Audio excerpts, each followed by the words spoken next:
우리가 오랫동안 이 교리를 공부해 왔어요. 보통 이제 공부를 하게 되면 굉장히 우리가 지칠 수가 있죠. 슬럼프가 올 때가 있어요. 이 교리도 굉장히 딱딱한 것이기 때문에 막상 여러분 우리가 꾸준히 한다는 것이 굉장히 힘들 수가 있습니다. 그렇기 때문에 어느 정도 우리가 휴식도 필요한 것이고요. 이 교리가 너무나 중요하기 때문에 우리 가운데 다시 한번 이 탄력을 받아야 되거든요. 그러니까 좀 지루해지고 똑딱한 교리를 배우면서 또한 우리가 유한하기 때문에 좀 지칠 수가 있지만 우리가 이 교리에 대한 어떤 중요성 그리고 교리가 얼마나 우리 신앙생활 가운데 가장 필요한 것인지를 이 예배서를 통해서 그 본문을 중심으로 좀 우리가 살펴볼 필요가 있는데 어떤 실체적인 권면들이 나오고 있죠. 근데 그 중간에 이 교리가 들어가 있다는 것을 여러분 알고 계십니까? 교리가 들어가 있어요. 그러니까 실천 권면 가운데 교리가 들어있고 또 다시 실천의 권면이 들어가 있고요. 우리가 오늘 말씀도 살펴보게 되면 5장 1절 우리가 살펴보았지 않습니까? 사랑을 받는 자와 같이 너희도 하나님을 본받는 자가 되라. 본받는 자가 되라. 이걸 삶을 권면하고 있지 않습니까? 근데 2절 밑에 보게 되면 그는 우리를 위하여 자신의 머리를 향기로운 제물과 희생 제물로 함께 드렸다 이렇게 말을 하고 있지 않습니까? 이게 바로 신학적인 교리거든요. 그러니까 실천 한가운데 수시로 이런 교리가 들어가 있음을 우리가 볼 수가 있는 것이에요. 그러니까 이것이 서로 떨어져 있는 것이 아니라 같이 붙어 있다는 것이죠. 이것이 굉장히 중요합니다. 그러니까 세상에서도 윤리를 말을 하고 있어요. 그렇죠? 세상도 윤리를 얘기하고 있지 않습니까? 다른 종교도 윤리가 필요하다고 도덕성이 있어야 된다고 말을 하고 강조하고 있지만요. 기독교하고 이 세상 윤리하고 같을까요? 차이가 있다는 말이죠. 근본적인 경계선이 있다는 것이에요. 그 경계선이 바로 이 점입니다. 교리가 붙어 있단 말이에요. 윤리와 도덕에 기독교 윤리와 도덕에 항상 따라갈 수밖에 없는 것이 바로 무엇이냐? 이 교리라는 것입니다. 그러니까 이 교리는 그렇죠. 다른 종교는 아까 제가 말씀드렸지만 어떤 그 양심의 체계 가운데 어떤 도덕성을 얘기하는 경우가 많이 있지만요. 기독교는 진리 위에 서 있는 종교거든요. 그 때문에 그냥 사랑을 실천하는 것이 아니란 말이에요. 진리의 그 토대 위에 그 사랑이 있단 말이죠. 그러니까 바르게 살자, 사랑하자, 다른 유튜브만 들어도 유명 강사 얘기하는 내용들이에요. 착하게 살자, 정직하게 살자, 바르게 살자. 근데 기독교하고 뭔 차이가 있느냐? 완전히 차이가 있단 말이죠. 완전히 틀리단 말이죠. 뭐가 틀리냐? 무엇에 근거해서 어떤 방식으로 우리가 염두하고 이 일을 하느냐라는 것입니다. 그러니까 성경에서는 뭐 때문에 그 착한 일을 하는 것이냐? 우리에게 질문을 던져주고 있고 답을 또 해주고 있는 것이에요. 그게 답이 뭡니까? 교리라는 것이죠. 그래서 절대 실천과 이 교리가 따로 존재하지 않는 것이란 말이에요. 우리가 예배소서를 한번 정확하게 전체 구조를 한번 보게 되면 정확히 알 수 있어요. 1장부터 3장까지가 여러분 우리가 지금 살펴보았던 것이 교리입니다. 그래서 우리가 하나님 앞에 창세주의 택을 받았다. 교리죠. 그리고 하나님의 자녀가 되었다. 상속자가 되었다. 하나님 나라 기업을 물려받았다. 계속 1장 3장부터 계속 나와 있는 얘기가 바로 그 내용이란 말이에요. 우리가 허물로 죄로 죽었던 자인데 예수 그리스도로 말미암아 우리가 산자가 되었다. 양자다. 이렇게 계속 그 교리를 우리 가운데 1장부터 3장까지 말을 해주고 있어요. 그러면서 이제는 4장부터 그러므로 접속사를 쓰시면서 바울이 4장부터 6장까지 실천 방안을 우리에게 얘기해주고 있단 말이죠. 그러므로 4장에 시작되는 것이 주 안에서 갇힌 내가 너희를 권하노니 너희가 부르심을 받은 일에 합당하게 행하라. 실천 방안을 던져주고 있는 것이죠. 그래서 하나님이 하신 일을 엄청난 일을 너가 봤지? 응? 너 상속자 되었고 너 이제 하나님 나라 기업을 물려받는 거 받았지? 그러면 이제 너희들은 어떻게 살 거야? 이렇게 질문을 던져주고 있는 것이죠. 시천년 권면을 우리에게 하고 있단 말이에요. 그래서 이 권면을 하는 데 있어서 반드시 들어갈 수밖에 없는 것이 바로 이 교리다라는 것입니다. 보십시오. 그 다음부터 2절을 보게 되면 모든 겸손과 겸손 얘기 세상도 얘기합니다. 온유하고 세상 사람들 도덕 윤리 다 얘기하고 있어요. 오래 참고 사랑 가운데 서로 용납하고 다 실천적인 권면이에요. 근데 3절부터 보십시오. 교리가 등장하죠. 이거 왜 하냐는 거죠. 평안을 매는 줄로 성령이 하나 되게 하신 것을 힘써 지켜야 된다는 거예요. 성령님을 지금 현재 얘기하고 있단 말이죠. 그러니까 이 성령님이 빠지면 위에 1절은 없는 거란 말이에요. 그러니까 내가 온유하고 겸손하고 나 오래 참고 합니다. 말해봤자 내 안에 성령이 없으면요 다를 바가 없단 말이에요. 세상 사람들과 똑같이. 우리 안에 뭐가 있어요? 죄성이라는 것이 있단 말이죠. 그래서 이 모든 겸손과 오래 참음과 사랑 가운데 용납하는 것 또한 우리 안에 그 죄성 때문에 바로 나의 중심적으로 내 유익을 위해서 하는 행동이 다들 될 수밖에 없어서 우리가 정확하게 알아야 될 것이 바로 무엇이다? 이 교리를 정확하게 알아야지만이 내가 기독교라는 그 관점에서 내 신앙을 정확하게 체크할 수 있게 되는 것이죠. 내가 왜 이거 하는가? 내가 왜 오래 참고 내가 왜 사랑하고 용납하고 이런 걸 왜 합니까? 성령께서 내 안에 계시기 때문에 그분이 나를 이렇게 힘써 지키게 할 수밖에 없게끔 내 안에서 거룩하게 성전 삼아서 움직여가고 계시기 때문에 우리가 이렇게 할 수가 있다고 말을 하고 있는 것이에요. 보십시오. 4절 보십시오. 성령도 한 분이시 이와 같이 너희가 부르심의 한 소망 안에서 부르심을 받았느니라. 주도 한 분이시요 믿음도 하나요 세례도 하나요. 다 교리입니다. 신학 내용이에요. 그래서 진리 가운데 오늘도 우리가 이 삶, 이 교리 가운데 우리의 삶이 나오는 것이죠. 우리가 4장 25절부터 32절까지가 바로 세 사람이 입은 모습이라고 했어요. 하나님을 본받는 자의 삶이라는 것이라고 말씀드렸어요. 그런데 보십시오. 25절 것을 버리고 각각 그 입과 더불어 참된 것을 말해라. 실천 방안이죠. 도덕이죠. 윤리적인 얘기를 하고 있어요. 하지만 여기까지 세상과 별 차이 없어요. 거짓 버리고 당연한 거죠. 세상 사람도 그렇게 생각하고 있어요. 하지만 우리는 뭔 차이가 있습니까? 바로 24절 있단 말이죠. 하나님을 따라 의와 진리와 거룩함을 지으심을 받은 새 사람이기 때문에 너희들 이렇게 거짓을 버리고 이웃과 더불어 참된 것을 말하라. 서로가 지체됐다. 교회 하나 평화의 매는 줄 하나가 됐다. 성령께서 그렇게 하셨다. 이렇게 말을 하고 있는 것이에요. 그래서 세상적인 말이죠. 다 윤리적으로 도덕적으로 다 이렇게 말합니다. 하지만 30절 또 뭐가 들어옵니까? 교리가 들어온단 말이에요. 신학적인 것이 들어온단 말이죠. 하나님의 성령을 근심하게 하지 말라는 것이에요. 성령님을 얘기하고 있는 것이죠.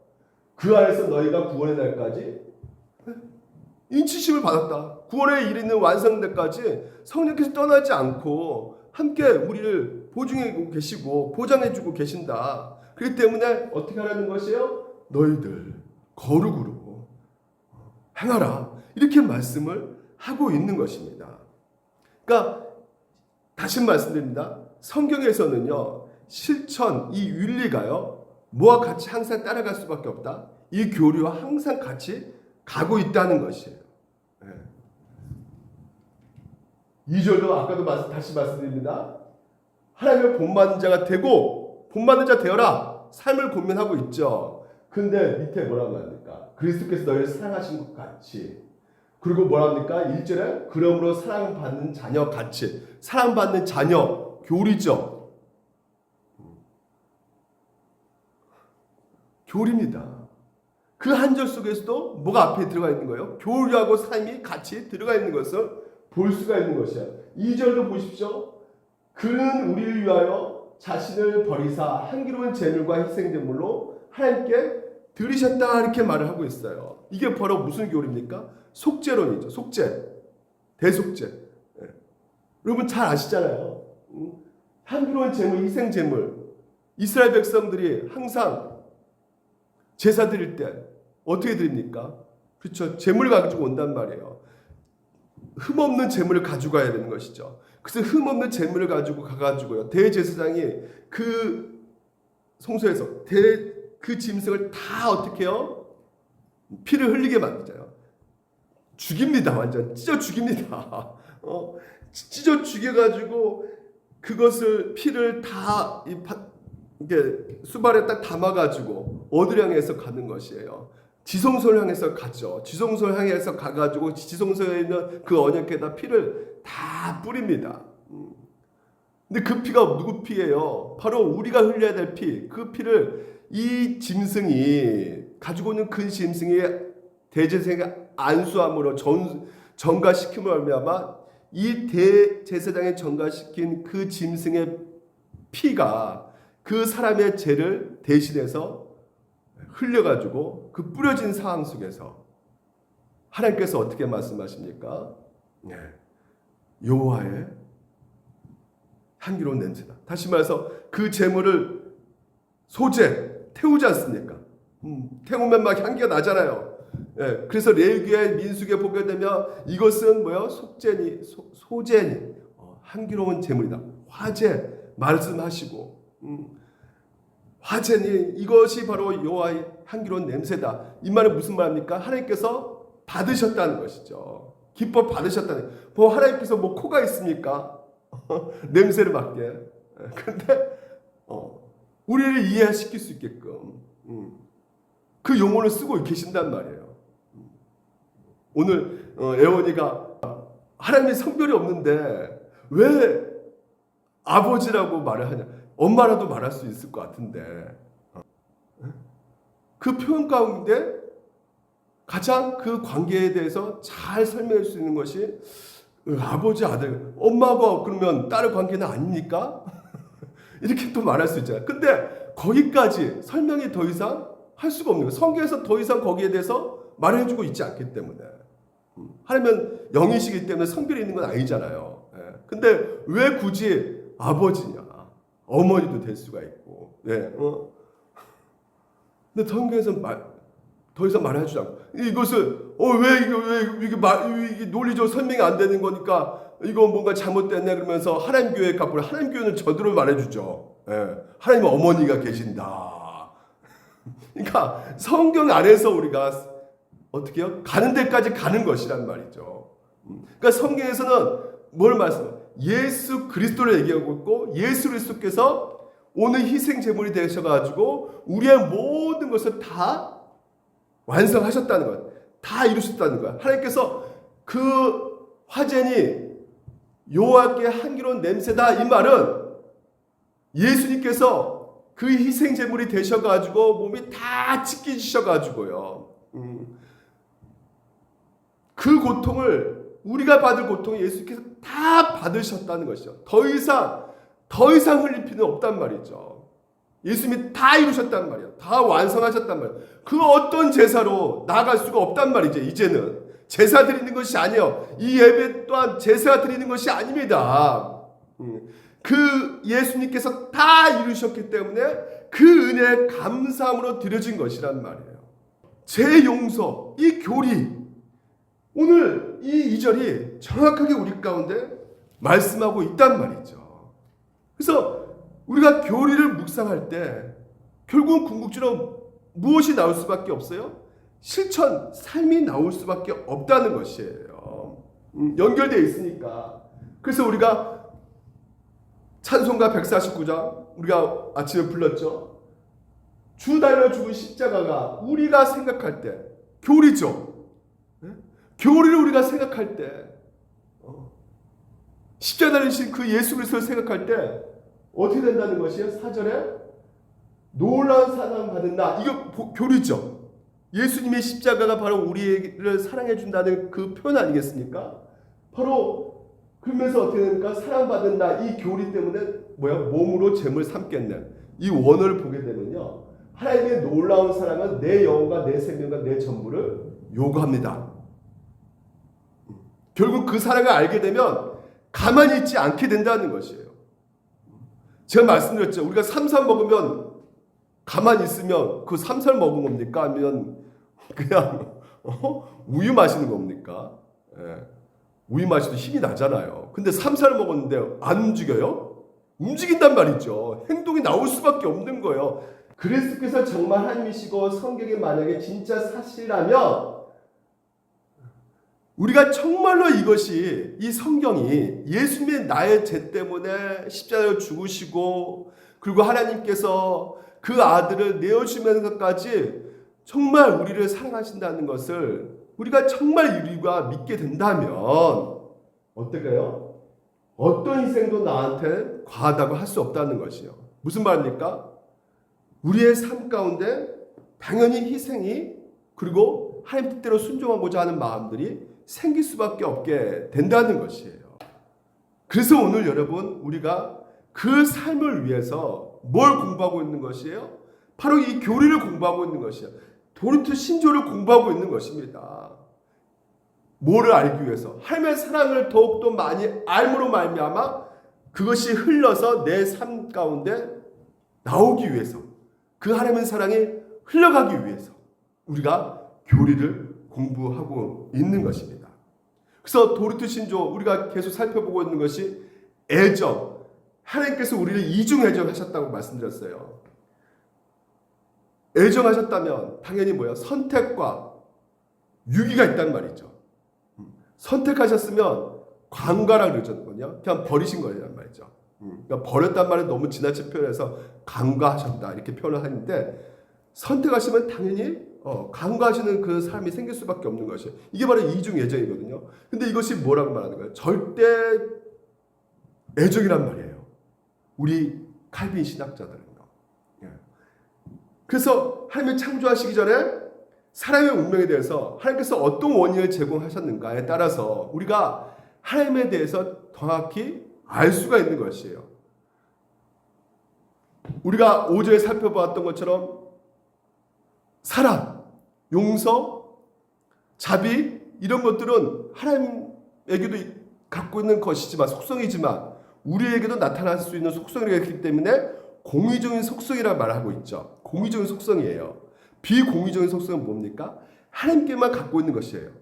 무한, 영원하고 무한하고 편지하시고, 이거 우리가 있을 수 없잖아요. 우리가 가질 수 없는 거잖아요. 그건 하나님만 갖고 있는 것이란 말이죠. 근데 그 자비, 사랑, 여기까지 우리가 인간의 이성으로는 우리도 갖고 있는 성품이기 때문에 알 수 있지만, 거기에 제한 없는 무한을 집어넣게 되면 하나님의 속성은 어떻습니까? 우리가 더욱더 그 신비에 기가 막히게 된단 말이죠. 무한하신 사랑, 무한하신 자비.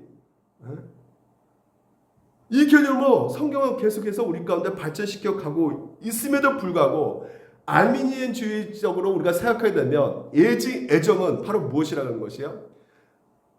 우리 인간이 이미 예수 그리스도를 믿기로 알고 하나님께서 애정하셨다는 것이 애정이거든요. 그러니까 복음은 기초로 깔아줬어요. 하나님께서 예수님이 십자가를 죽으시고 부활하시고 그 성령께서 보내주시고, 그래서 여기까지 우리가 믿게끔 하셨어요. 근데 이것들은 어느 정도 하나님께서 애정하셨는데, 그것은 뭐예요? 인간들이 믿었던 것을 아시고 택했다는 것이에요. 그러니까 주된 목적이 누구한테 있는 것입니까? 인간에게 있는 것이죠. 인간이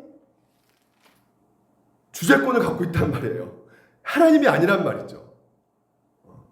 그러니까 하나님의 그 놀라운 그 기묘마칙, 신묘마칙한 그 무한하신 그 하나님의 사랑, 이걸 우리 이성으로는 경험할 수 없게 되는 것이에요. 그렇기 때문에 신학에 문제가 생길 수밖에 없는 것이에요. 그러니까 신학에 문제가 생기면 어떻게 된다고요? 교리에 문제가 생기면 어떻게 될까요? 삶이 올바르게 나올 수가 없게 되는 것이에요. 예를 들어서 이겁니다. 그러니까 복음은 기초로 깔아줬어요. 하나님께서 예수님이 십자가를 죽으시고 부활하시고 그 성령께서 보내주시고 그래서 여기까지 우리가 믿게끔 하셨어요. 근데 이것들은 어느 정도 하나님께서 애정하셨는데 그것을 뭐예요? 인간들이 믿었던 것을 아시고 택했다는 것이에요. 그러니까 주된 목적이 누구한테 있는 것입니까? 인간에게 있는 것이죠. 인간이 주재권을 갖고 있단 말이에요. 하나님이 아니란 말이죠. 그러니까 하나님의 그 놀라운 그 기묘마칙, 신묘마칙한 그 무한하신 그 하나님의 사랑, 이걸 우리 이성으로는 경험할 수 없게 되는 것이에요. 그렇기 때문에 신학에 문제가 생길 수밖에 없는 것이에요. 그러니까 신학에 문제가 생기면 어떻게 된다고요? 교리에 문제가 생기면 어떻게 될까요? 삶이 올바르게 나올 수가 없게 되는 것이에요. 예를 들어서 이겁니다. 우리가 한옥집 가보면 저기 기둥과 기둥을 이렇게 평행으로 이렇게 지탱해주고 있는 것이 바로 뭐냐면 대들보라고 해요. 대들보. 맞죠? 대들보. 그래서 이 대들보가 이 지붕 전체의 그 무게 하중을 받쳐주고 있단 말이에요. 그러니까 이 대들보가요, 뭐 금이 가고 깨지고 이런 차원에서 괜찮구나 생각하면 큰일 나죠. 왜냐면 이것을 다시 끼고 할 수가 없는 거예요. 이 기둥을 딱 지탱해주고 있기 때문에 완전히 다 헐고 다시 집을 지을 수밖에 없는 것이란 말이죠. 그러니까 집을 짓는다는 것은 우리 신학 체계예요. 전체적인 체계라고 말할 수가 있는 거죠. 집이라는 것은. 근데 이 애정론은 어느 쪽에 속해 있냐면 이 전체 집 속에서 무슨 역할이면 대들보 역할을 한다는 것이에요. 그러니까 이것이 무너지고 부서지면 집은 뭡니까? 지붕이 와르르 무너지는 것이에요. 그래서 건축 설계자들 있지 않습니까? 건축 설계자들은 정확하게 이 하중의 그 지붕의 무게가 얼마인가를 정확히 계산해가지고 이 대들보를 1단계, 2단계, 3단계를 이렇게 해가지고 그 다음 단계까지 중보를 하는데 이렇게 세운단 말이죠. 그래야지만이 어떤 바람이 불어온다 할지라도요, 이 집이 튼튼하게 버틸 수가 있기 때문에 이 대들보 역할을 하는 것이 굉장히 중요한 것인데 오늘 우리가 이 신학의 체계 가운데 가장 중요한 역할을 하고 있는 것이 바로 이 대들보, 이 애정론이라는 것입니다. 그래서 애정론을 우리가 정확하게 알아야지만이 신학의 체계가 올바르게 세워질 수가 있는 것이에요. 만약에 모르게 되면 어떻게 될까요? 신학 체계가 무너질 수밖에 없는 거예요. 대들보가 무너지면 싹 다 무너지는 겁니다. 지진이 일어나면, 바람 불면 무너지는 것이에요. 그래서 대들보를 잘 세우기 위해서, 이 애정을 잘 알기 위해서 우리가 뭘 보고 있는 것입니까? 우리가 도르트 신조를 우리가 살펴보고 있는 것이죠. 그럼 도르트 신조 오늘 10항은 뭐라 말하고 있습니까? 은혜로운 선택의 원인은 오직 뭐라고요? 하나님의 선하신 기쁨이라는 것이에요. 오늘 이것을 우리에게 알려주고 있는 것이 무엇입니까? 은혜로운 선택이 은혜롭다고 말하는 것이죠. 그 원인이 뭐라고요? 왜? 오직 하나님의 선하신 기쁨의 뜻이다. 기쁨이다라는 것이에요. 그 기쁨의 뜻에 따라서 우리를 선택하셨다는 것이에요. 그러니까 우리의 어떤 능력과 행위의 근거가 아니라, 그것이 기준되어서 우리를 선택하는 것이 아니라 바로 하나님의 선하신 기쁨으로, 우리가 아까 살펴보았죠. 오전에도 내가 사랑받을 나에게 이유가 없단 말이죠. 우리는 원수 되었을 때, 죄인 되었을 때 하나님께서 그 아들 예수 그리스도를 십자가에 죽으셨기 때문에 우리에게 그 원인이 있는 것이 아니란 말이에요. 모든 내가 사랑받는 그 사랑은 이유가 바로 하나님께 있단 말이죠. 내가 뭔가 잘나서, 내가 뭔가 특별해서 그런 거 없어요. 그러니까 애제종류의 치명적인 단점이 뭐라고 하는 것이에요. 내가 믿었으니까 그 믿은 것을 알고 하나님께서 나를 구원시켜 준 거니까 내가 그래도 믿지 않았으면 어떻게 될 뻔했어. 누구한테 근거가 있는 거야? 나한테 근거가 있는 거야. 내가 믿어줬으니까. 그럼 하나님 뭐예요? 뒤에서 쫓아오는 거예요.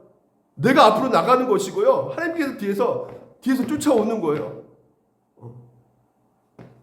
복음의 근거를 제시해 줬어요.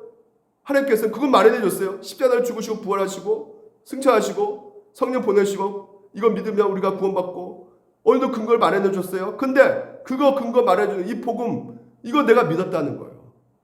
내가 믿었으니까. 그러니까 믿었으니까 뭐요? 무조건 구원시켜 주셔야 되는 거예요. 하나님께서. 하나님의 인간의 선택에 종속이 되어버린 것이죠. 내가 선택했으니까. 내가 하나님을 안 선택할 수 있는데 내가 선택했으니까 하나님께서 어떻게 하셔야 돼요? 질질 끌어가면서 그래 내가 구원. 그러면 안 믿는 사람에게는 어떨까요, 여러분? 치명적이란 말이죠. 왜? 보십시오. 안 믿는 사람은 어떻게 하나님께서 이 예제의 정도를 주지 않은 사람 내버려 두는 거란 말이에요. 아니 자비 하나님이시잖아요. 근데 안 믿으니까 야 너 안 믿으려고 그렇게 하니까 내가 너 은혜 못 줘. 너 안 되겠다. 너 보니까 안 믿을 거, 그러니까 이제 앞으로 너하고 이제는 관계 없는 거야. 설득도 안 하시고 아예 포기하시는 것이죠. 영원전부터 너 안 믿을 거니까 아예 난 너하고 간섭 안 해. 상관없어. 어떻습니까? 그 하나님 무자비한 하나님 아닌 것 같아. 무자비한 하나님처럼 느껴지지 않습니까? 하나님께서 어떤 분이신데요? 은혜를 베푸시는 분이신데요. 그래서 어떻게든지 그 아름다운 그 하나님 나라를 갈망하게끔 여러 가지로 시도를 하셔야 되는데 그부터 아예 안 하고 계시는 것이죠. 하나님께서는. 그냥 하나님께서는 뭐요? 그냥 복음의 기초만 깔아준 거예요. 그 다음도 뭐야? 믿든지 안 믿든지 그거 네가 알아서 하는 문제고 믿으면 구원 받는 것이고 안 믿으면 구원 받지 못하는 것이고 이제 네가 알아서 이제 앞으로 네가 개척하고 네가 알아서 살아가는 거야. 그러니까 절대 애정보다 이 애제 애정이 치명적인 약점을 하나님에 대한 그 관점이 왜곡되어질 수밖에 없다. 무자비한 하나님처럼 느껴질 수밖에 없다는 것이죠. 그래서 오늘 우리가 8항 9항도 잠깐 살펴보면 이렇게 되어 있습니다. 8항 다양한 선택의 작정이 있는 것이 아니라는 것이에요. 옛 언약과 새 언약 아래에서 똑같이 구원받은 모든 삶에 대한 단 하나의 동일한 작정이 있다는 것입니다. 그러니까 여러분 애제 애정은요 조건이 있단 말이에요. 내가 믿어야지만 내가 믿는 것이 조건이죠. 그러니까 구원의 주도권이 하나님께 있는 것이 아니라 내가 나한테 있는 거예요. 나한테 이 주권이. 그러니까 타락한 인간들에게는 이성적으로 생각할 때 이것이 더 합리적으로 느낄 수밖에 없는 것이에요. 그러니까 누가 믿을지 누가 안 믿을지 하나님께서는 아셨다고 그래서 그 아시고 예정하셨다는 거. 그렇다고 해서 하나님께서 그러면 끝까지 믿어서 구원을 이루는 것에 보장하시느냐? 그것은 몰라. 왜? 믿어서 떨어져 나간 사람들이 역사 속에서 나타났으니까. 뭐 대마 세상으로 들어갔다 그러잖아요. 그런 사람들이 있으니까 한번 믿으면 끝까지 보장할 수가 없다. 모르는 일이다 진짜. 스스로 떨어져 나갈 수 있기 때문에. 그러니까 불명확한 선택이란 말이에요. 결국 하나님의 선택이.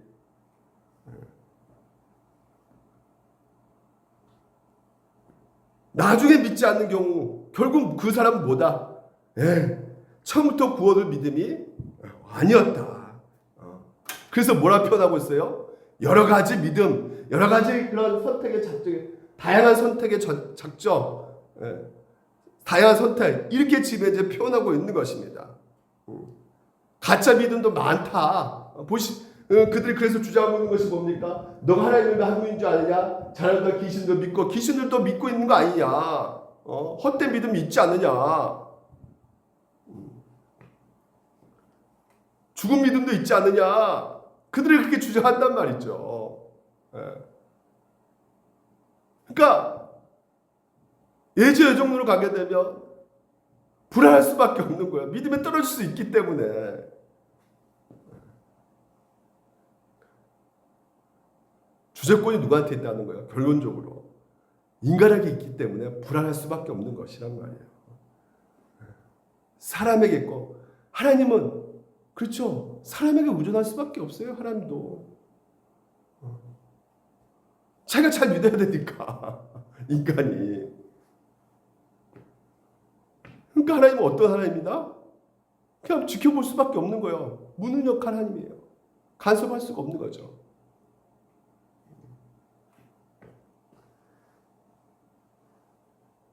그래서 예정은요, 분명히 알아셔야 될 것이 무엇이냐.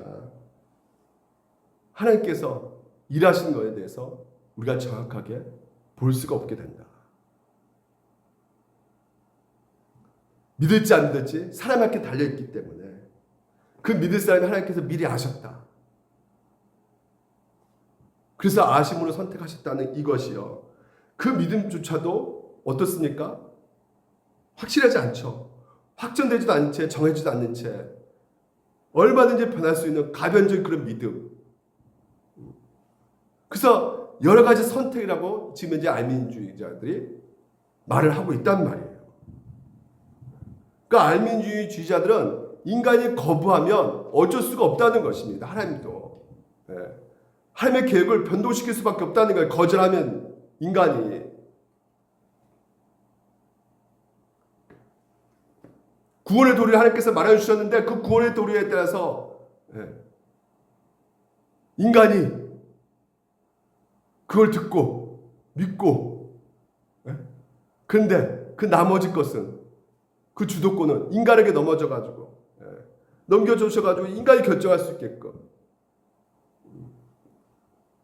그래서 이들에 있어서의 그 믿음은 어떤 선택의 열매가 아니라 선택의 원인이 된다고 생각을 하고 있는 것이죠. 누가 믿을지 안 믿을지, 그렇죠. 선택했으니까. 그 믿음이 바로 선택의 원인이라고 이 애정론자들, 이 알민주의자들은 생각한단 말이에요. 그래서 그들은 뭐라 말하냐?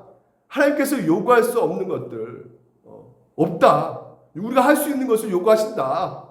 우리가 이 본의 상태에서 충분히 우리는 무엇인지 할 수 있다고 생각하는 것이에요. 우리가 원하기만 하면. 그러니까 우리가 누구든 믿기로 한다면 믿을 수가 있다는 것입니다. 우리의 본연 상태에서는 이 알민주의자가 말하기를요. 근데 성경은 뭐라 말합니까? 그렇지 않다는 것이죠. 성경 물론 진리를 따라서 행하라 말씀하시지만 뭐라 말합니까? 동시에 하나님의 은혜 없이는 아무것도 할 수가 없다고 말하고 있어요. 하나님께서 우리 가운데 믿음을 주셔야지만이, 그런 마음을 허락하셔야지만이 오늘 우리가 믿을 수 있고 그 믿음대로 우리가 순종할 수 있다고 성경에서는 절대 애정론에서는 말을 하고 있는 것이죠. 믿고 회개하는 것도 마찬가지입니다. 여러분 회개라는 것도 우리가 우리 능력으로 회개할 수 있는 것이 아니란 말이죠. 회개하라 하니까 우리가 막 회개할 수 있는 것입니까? 회개할 능력이 없어요. 우리 스스로 회개하지 못한단 말이죠. 믿음은 들음에서 나고 들으면 하나님의 말씀, 그리스도의 말씀으로 우리가 믿음이 생기는 그 상태에서 하나님께서 성령께서 역사하심으로 말미암아 그 말씀으로 오늘도 우리 가운데 그 말씀을 통해서 내가 얼마나 죄인이라는 것을 알게 된단 말이에요. 내가 얼마나 비참한 상태인지를 이 말씀을 통해서, 이 복음을 통해서, 이 율법을 통해서 우리가 알 수가 있단 말이에요. 그래서 그때부터 뭡니까? 아, 내가 죄인이구나. 설교 말씀을 통해서 내가 죄인이구나. 주님이 필요하구나. 하나님의 은혜 없이는 회개할 수가 없다. 그리스도를 통해서만이 가능하다는 것이에요. 우리 스스로 믿음을 갈 수 있도록 우리가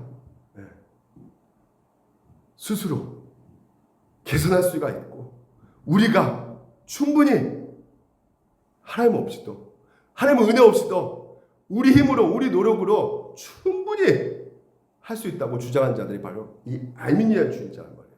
우리는 뭐 어떤 존재라고요? 성경에서는 전적으로 타락했다. 하나님의 일하시지 않으면, 하나님의 선택하지 않으시면 아무것도 할 수 없다. 그냥 지옥의 땔감이다. 그래서 뭐라고 합니까? 그 원인이 우리 믿음에 있다고요? 선택의 원인이 아니라는 거예요. 뭐라고요? 하나님의 기쁘신 뜻대로. 보십시오. 이방인이 듣고 기뻐하여 하나님의 말씀에 찬송하며 영생 주시로 작정된 자는 다 믿었다더라. 예. 하나님 믿는 자들은 선택하지 않으시고요, 택하신 자들을 믿도록 선택하셨다는 것이에요. 하나님을 믿는 자들 선택한다는 것은 애정론이고, 택하신 자들은 믿도록 선택하시는 것이 절대 애정. 그래서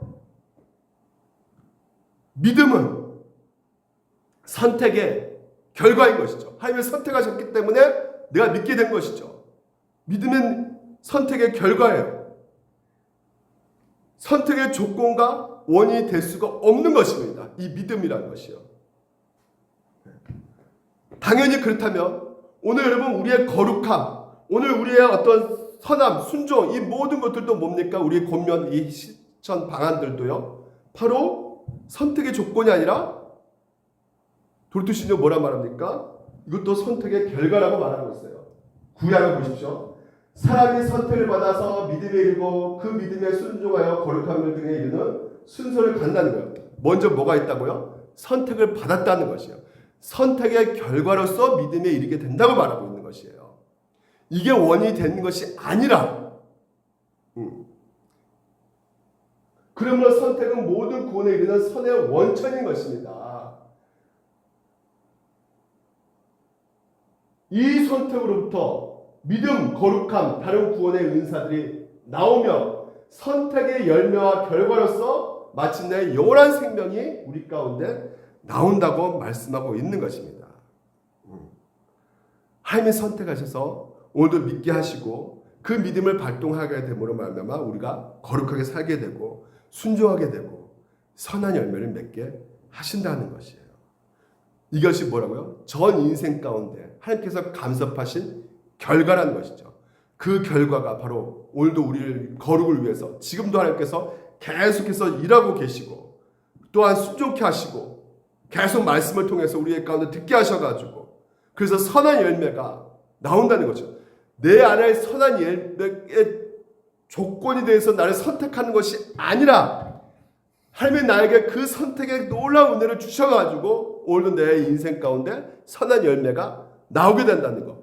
이 순서, 이 구조 원리를 이것이 애정론에 대해서 우리가 수납하지 않으면, 받아들이지 않으면 근본적으로 우리는 감리교로 가야 되는 것이에요. 제가 극단적으로 말해서 죄송하지만요, 모든 이단들은 뭘 따를 수밖에 없을까요? 예제 여정을 따를 수밖에 없는 거예요. 감리교가 이단을 말하는 거 아닙니다. 결국은 그렇게 신학이 왜곡되니까 처음엔 믿어요. 여러분, 이만희 이재로 처음부터 나쁜 사람이었습니까? 아니에요. 전통적으로 걸어갔어요. 시간이 흘러가니까 인간 이성 가운데 자기가 주물럭주물럭 거리는 거야. 인간 생각 가운데. 그래서 잘못된 교리가 들어옴으로 말미암아 잘못된 삶을 그들이 살아가고 있지 않습니까? 오늘 여러분, 우리가 하나님 기뻐하시는 그 뜻대로 선택받았다는 거 정리하겠습니다. 이 은혜로운 선택의 원인은 오직 하나님의 선하신 기쁨입니다. 여러분, 이것을 기억하셔야 돼요. 다시 한번 말씀드립니다. 내가 원인이 아니란 말이에요. 내 믿음도 아니란 말이죠. 너의 어떤 선한 열매, 내가 착한 일 하니까, 내가 어떤 노력했으니까 이런 조건이 절대 여기서 성립되는 것이 아닙니다. 모든 것이 하나님의 선하신 기쁘신 뜻대로 이루어진 것이란 말이에요. 원인은 하나님께 있는 거예요. 하나님의 선택에 있는 것입니다. 그래서 그 선하신 기쁨이라 하나님께서 구원의 조건으로서 인간의 어떤 능력이나 행위로 근거한 것이 아니라고 말하고 있죠. 죄를 범한 모든 사람들 중에 기꺼이 얼마를 뽑아서 자기에게 속한 특별한 백성, 양자, 자녀, 오늘 사랑받는 자녀로 여러분을 선택 이미 창세전에 하셨기 때문에 오늘 그 은혜로 오늘도 우리 가운데 순종, 거룩, 선한 열매가 결과로서 믿음까지 나오게 되는 것입니다. 그 은혜가 얼마나 큰지를 여러분이 날마다 도르트 신조를 통해서 배움으로 말미암아 여러분 가운데 다시 한번 용기 내어서 이 도르트 신조 끝까지 갈 수 있기를 주님의 이름으로 축원드리는 것입니다. 기도하겠습니다. 하나님 아버지 감사합니다. 우리가 얼마나 사랑받는 자녀인지를 이미 하나님께서는 우리 가운데 선택으로 하는 것을 말씀하시면서 그 사랑의 크기가 얼마나 큰지를 알려주고 계십니다. 우리는 여전히 제 가운데 그 본연의 상태가 늘 하나님의 말씀보다는 세상의 말에 흘러가고 기울여가고 무너져가는 우리들이지만 그럼에도 불구하고 하나님께서는 한 번 택하신 자녀를 결코 포기하지 않으시고 끝까지 함께 하셔서 궁극적인 구원의 완성에 이르게 하신다는 이 놀라운 절대 애정을 우리가 믿기에 그 믿음 안에서 진정한 기쁨을 누릴 수 있게 하여 주시옵시고 또한 편함을 누리게 해 주시옵시고 불안하고 혼탁한 이 세상 가운데 안정감을 취할 수 있도록 도와주시옵소서. 한 주 동안 우리 물된 농사교회 성도들 어느 곳에 있든지 어느 길을 걸어가든지 주님께서 항상 간섭하고 계시고 움직여가고 계시고 일하고 계신다는 것을 늘 믿고 그 믿음 안에서 거룩으로 살아가는 우리 모두가 될 수 있도록 주님께서 축복하여 주시옵소서. 모든 것 주님께 감사드리며 우리 주 예수 그리스도 이름으로 기도합니다. 아멘.